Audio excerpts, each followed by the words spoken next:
अमित और सुमित पक्के वाले दोस्त थे। उनकी दोस्ती की शुरुआत बचपन में ही हो गई थी, जब वे दोनों पहली बार गांव के स्कूल में मिले थे। बचपन से ही साथ खेले, साथ पढ़ाई की। वे दोनों हमेशा एक दूसरे के साथ रहते थे, चाहे वह खेल का मैदान हो या फिर स्कूल की कक्षा। दोनों में बहुत प्यार था। वे एक दूसरे की हर छोटी बड़ी बात समझते थे और हमेशा एक दूसरे की मदद के लिए तैयार रहते थे। एक दूसरे के अच्छे बुरे वक्त में हमेशा साथ देते थे। जब भी किसी को कोई परेशानी होती, दूसरा तुरंत उसकी मदद के लिए आ जाता।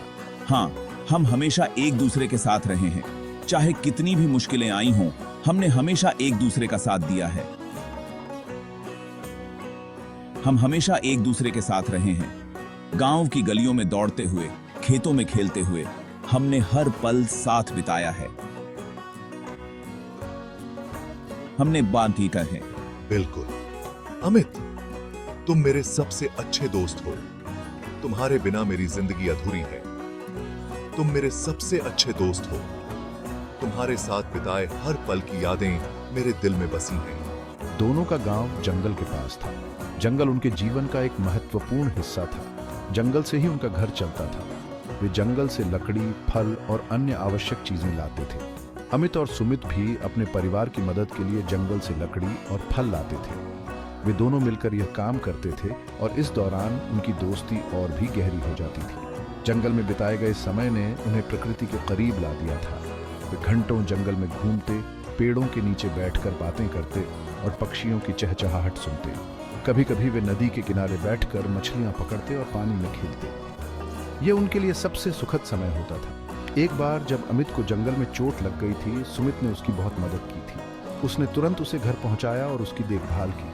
वे दोनों अक्सर जंगल में अपने साथ खाना भी ले जाते थे और मिलकर खाते थे। ये उनके लिए एक विशेष समय होता था, जब वे अपनी सारी चिंताओं को भूलकर सिर्फ एक दूसरे के साथ होते थे। समय बीतता गया और वे दोनों बड़े हो गए, लेकिन उनकी दोस्ती में कोई कमी नहीं आई। वे अब भी एक दूसरे के साथ हर पल बिताते थे और अपनी पुरानी यादों को ताज़ा करते रहते थे। अब वे अपने परिवारों की जिम्मेदारियां भी निभाते थे, लेकिन उनकी दोस्ती में वही पुरानी मिठास बनी रही। वे एक दूसरे के सुख दुख में हमेशा साथ रहते थे। गांव के त्योहारों में भी वे दोनों हमेशा साथ होते थे। चाहे होली हो या दिवाली, वे हर त्योहार को मिलकर मनाते थे और अपनी दोस्ती का जश्न मनाते थे। वे दोनों अपने सपनों और भविष्य की योजनाओं को भी एक दूसरे के साथ साझा करते थे। वे हमेशा एक दूसरे का समर्थन करते थे और एक दूसरे की सफलता में खुश होते थे। उनकी दोस्ती एक मिसाल बन गई थी। गांव के लोग उनकी दोस्ती की तारीफ करते नहीं थकते थे। वे दोनों एक दूसरे के लिए जीते थे और उनकी दोस्ती का बंधन अटूट था। इस तरह अमित और सुमित की दोस्ती ने यह साबित कर दिया कि सच्ची दोस्ती समय और परिस्थितियों से परे होती है। यह एक ऐसा बंधन है जो जीवन भर कायम रहता है। अमित और सुमित हर दिन जंगल जाते थे। यह उनकी रोजमर्रा की दिनचर्या का हिस्सा था। सूरज की पहली किरण के साथ ही वे अपने घरों से निकल पड़ते थे, अपने कंधों पर औजारों का बोझ उठाए हुए। वहां से सूखी लकड़ियां और घास लाते थे। जंगल उनके लिए एक खजाना था, जहां से वे अपनी रोजी रोटी कमाते थे। सूखी लकड़ियां और घास उनके जीवन का आधार थीं, जिनसे वे अपने परिवार का पेट भरते थे। चलो सुमित, हमें आज भी बहुत सी लकड़ियां इकट्ठा करनी है। आज का दिन भी बहुत काम का है। हमें जल्दी से जल्दी लकड़ियां इकट्ठा करनी होंगी ताकि हम समय पर बाजार पहुंच सकें। हाँ अमित, जितनी जल्दी हो सके काम खत्म करते हैं। हमें आज और भी ज्यादा मेहनत करनी होगी, क्योंकि कल बाजार में ज्यादा मांग है। अगर हम ज्यादा लकड़ियां और घास ले जा सकें तो हमें अच्छे पैसे मिल सकते हैं। शाम को यह सामान शहर में बेचते थे। बाजार में उनकी लकड़ियों और घास की अच्छी कीमत मिलती थी। वहां के लोग इन चीजों का उपयोग अपने घरों में ईंधन और पशुओं के चारे के रूप में करते थे। इससे जो पैसे मिलते थे, उससे घर चलता था। इन पैसों से वे अपने बच्चों की पढ़ाई, घर के खर्चे और अन्य जरूरतों को पूरा करते थे। जंगल उनके लिए सिर्फ एक जगह नहीं था, बल्कि उनकी जिंदगी का अहम हिस्सा था। यह उनकी मेहनत और संघर्ष की कहानी थी, जो हर दिन उन्हें जीने की नई उम्मीद देती थी। अमित और सुमित के परिवारों के बच्चे इन पैसों से स्कूल जाते थे। उनकी पत्नियां इन पैसों से घर का राशन और अन्य जरूरी सामान खरीदती थीं। यह सब जंगल की देन थी, जिसने उनके जीवन को संवार रखा था। गांव में शाम को सभी लोग एक साथ बैठकर खाना खाते थे। यह समय उनके लिए बहुत खास होता था, जब वे अपने दिन भर की मेहनत की कहानियां एक दूसरे से साझा करते थे। यह उनके जीवन का एक महत्वपूर्ण हिस्सा था जो उन्हें एक दूसरे से जोड़ता था। अगले दिन फिर से वही दिनचर्या शुरू हो जाती थी।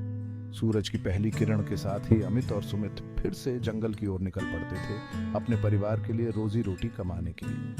यह सिलसिला यूं ही चलता रहता था और उनके जीवन की गाड़ी इसी तरह आगे बढ़ती रहती थी। जंगल में एक खूंखार शेर रहता था। सब उससे डरते थे। यह शेर इतना खतरनाक था कि उसकी दहाड़ सुनकर ही लोगों के रोंगटे खड़े हो जाते थे। उसकी उपस्थिति ने पूरे गांव को भयभीत कर रखा था। सुना है वो शेर बहुत खतरनाक है। उसकी आंखों में एक अजीब सी चमक है जो किसी को भी डराने के लिए काफी है। गांव के बुजुर्ग कहते हैं कि उन्होंने ऐसा शेर पहले कभी नहीं देखा। हाँ, गांव वाले सूरज डूबने के बाद जंगल नहीं जाते थे। दिन के उजाले में भी लोग जंगल के पास जाने से कतराते थे। बच्चों को खास तौर पर हिदायत दी जाती थी कि वे जंगल के पास न जाएं। उन्हें डर था कि कहीं शेर उन पर हमला न कर दे। कई बार शेर की दहाड़ सुनाई देती थी और लोग अपने घरों में दुबक जाते थे। हर कोई अपने परिवार की सुरक्षा को लेकर चिंतित रहता था। सचमुच शेर का डर सबके दिलों में बैठा हुआ था। यह डर इतना गहरा था कि लोग रात को ठीक से सो भी नहीं पाते थे। हर आहट पर उन्हें लगता था कि शेर आ गया है। सबके दिलों में बैठा हुआ था। गांव के लोग हर समय सतर्क रहते थे। उन्होंने अपने घरों के चारों ओर ऊंची बाड़ लगा रखी थी और रात को आग जलाकर रखते थे ताकि शेर पास ना आ सके। गांव के लोग शेर से बचने के लिए कई उपाय करते थे। उन्होंने जंगल के किनारे पर जाल बिछा रखे थे और शेर को भगाने के लिए लाठियों और मशालों का इस्तेमाल करते थे। लेकिन फिर भी शेर का डर उनके दिलों से नहीं निकल पाता था। बच्चों को खास तौर पर सावधान किया जाता था। वे दिन में भी घर के पास ही खेलते थे और कभी भी अकेले जंगल की ओर नहीं जाते थे। माता पिता हमेशा उनकी निगरानी में रहते थे। गांव के बुजुर्ग अक्सर शेर की कहानियां सुनाते थे। वे बताते थे कि कैसे शेर ने पहले भी कई बार गांव पर हमला किया था और कैसे गांव वालों ने मिलकर उसका सामना किया था।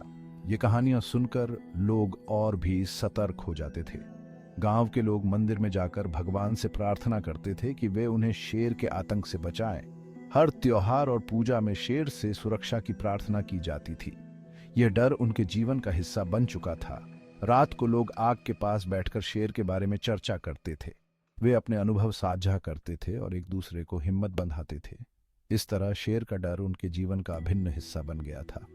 हर सुबह गांव वाले एक नई उम्मीद के साथ अपने दिन की शुरुआत करते थे। वे जानते थे कि शेर का डर हमेशा उनके साथ रहेगा, लेकिन उन्होंने हिम्मत नहीं हारी थी। वे अपने गांव की सुरक्षा के लिए हर संभव प्रयास करते थे। एक दिन अमित को एक तरकीब सूझी। उसने सोचा क्यों ना हम शेर की सवारी करें। सुमित, मेरे पास एक आइडिया है। क्यों ना हम शेर की सवारी करें? यह कैसे मुमकिन है? शेर हमें मार डालेगा। सुमित हैरान था, लेकिन अमित के दिमाग में कुछ और ही चल रहा था।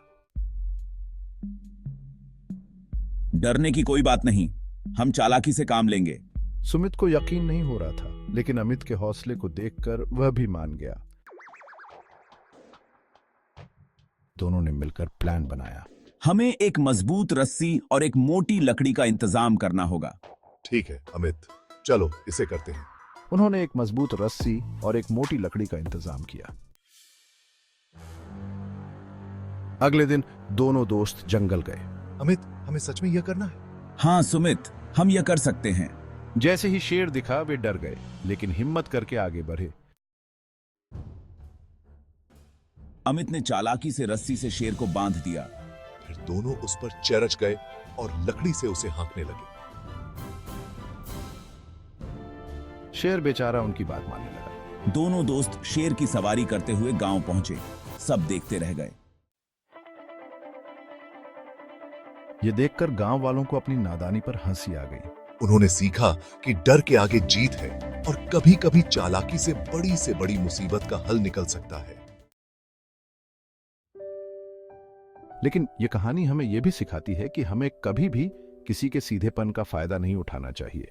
हमें हमेशा दया और ईमानदारी से पेश आना चाहिए।